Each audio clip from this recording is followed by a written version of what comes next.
అందరూ ఎలా ఉన్నారు? మీషోలో అయితే శారీ అయితే ఆర్డర్ పెట్టాను. ఇది ఈ రోజు అయితే వచ్చింది. ఇది క్వాలిటీ ఎలా ఉందో చూద్దాం, తీసండి.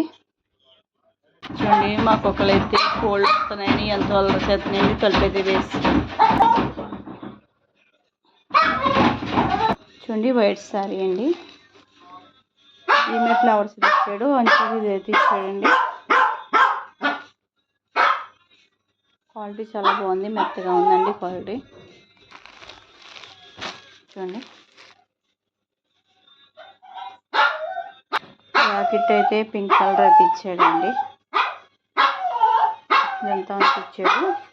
ఇదైతే చాలా బాగుంది, క్వాలిటీ కూడా చాలా బాగుంది, స్మూత్గా ఉందండి చీర. వచ్చింది. మా ఛానల్ మీకు నచ్చినట్లయితే లైక్ చేయండి, షేర్ చేయండి, సబ్స్క్రైబ్ చేసుకోండి. ఎలా ఉందో కామెంట్ చేయండి. మా ఛానల్ సపోర్ట్ చేయండి. Thank you for watching.